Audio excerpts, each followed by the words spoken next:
الحمد للہ رب العالمین والصلاة والسلام علی خاتم النبیین اما بعد فاعوذ باللہ من الشیطان الرجیم بسم اللہ الرحمن الرحیم یا مریم اقنتی لربک واسجدی وارکعی مع الراکعین۔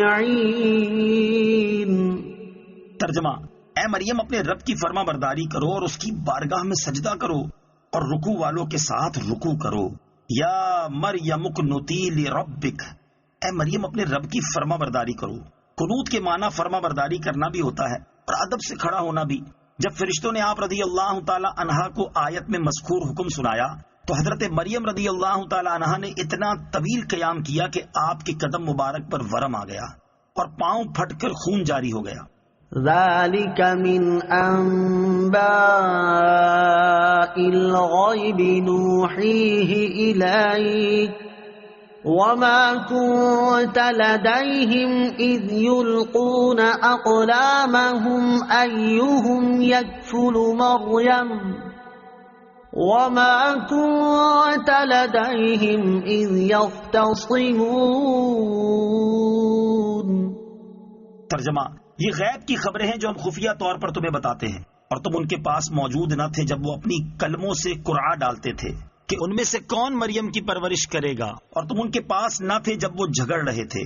ذالک من انباء الغیب، یہ غیب کی خبریں ہیں۔ اس آیت میں فرمایا گیا کہ حضرت مریم رضی اللہ تعالی عنہا کا واقعہ غیب کی خبروں میں سے ہے۔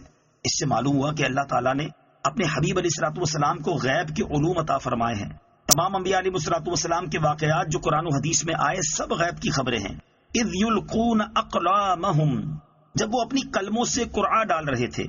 چونکہ بہت سے لوگ حضرت مریم رضی اللہ تعالی عنہا کی پرورش کے امیدوار تھے، اس لیے آپس میں بحث و مباحثے کے بعد انہوں نے قرآن دازی پر فیصلہ چھوڑ دیا۔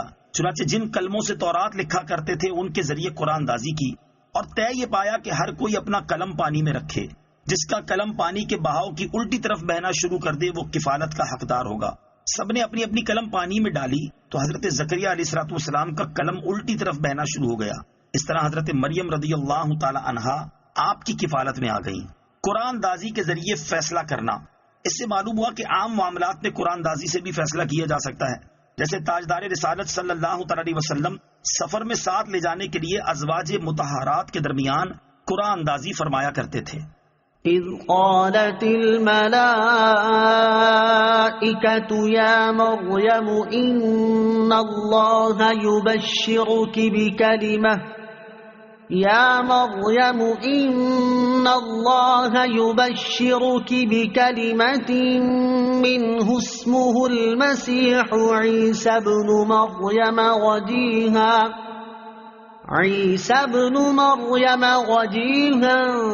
فی الدنیا والآخرۃ ومن المقربین۔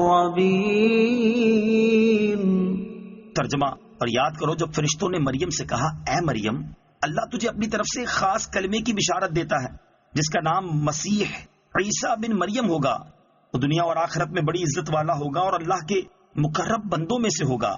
ان اللہ یبشرکی، بے شک اللہ تجھے بشارت دیتا ہے۔ حضرت عیسیٰ علیہ الصلوۃ والسلام کو کلمۃ اللہ اس لیے کہا جاتا ہے کہ آپ علیہ الصلوۃ والسلام کے جسم شریف کی پیدائش کلمہ کن سے ہوئی، باپ اور ماں کے نطفے سے نہ ہوئی۔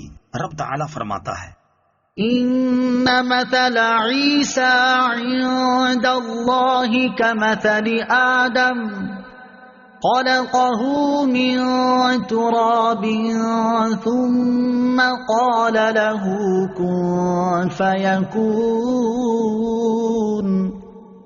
ترجمہ: بے شک عیسیٰ کی مثال اللہ کے نزدیک آدم کی طرح ہے۔ اسے مٹی سے پیدا کیا، پھر اسے فرمایا ہو جا تو وہ ہو گیا۔ حضرت عیسیٰ علیہ الصلوۃ والسلام کے بارے میں فرمایا کہ وہ اللہ عز و جل کا کلمہ ہے۔ نام مبارک عیسیٰ ہے، لقب مسیح ہے، کیونکہ آپ علیہ الصلوۃ والسلام مس کر کے یعنی چھو کر شفا دیتے تھے۔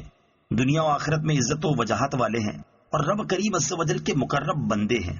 اس آیت میں حضرت عیسیٰ علیہ الصلوۃ والسلام کی نسبت باپ کی بجائے ماں کی طرف کی گئی۔ اس سے معلوم ہوا کہ حضرت عیسیٰ علیہ الصلوۃ والسلام بغیر باپ کے صرف ماں سے پیدا ہوئے ہیں، کیونکہ اگر آپ علیہ الصلوۃ والسلام کا کوئی باپ ہوتا تو یہاں آپ علیہ الصلوۃ والسلام کی نسبت ماں کی طرف نہ ہوتی بلکہ باپ کی طرف ہوتی، جیسا کہ قرآن مجید میں اللہ تبارک و تعالیٰ نے خود فرمایا ہے کہ ادعوہم لآبائہم هو اقسط عند اللہ. ترجمہ: لوگوں کو ان کے باپوں کی نسبت سے پکارو، یہ اللہ کے نزدیک انصاف کے زیادہ قریب ہے. صدق اللہ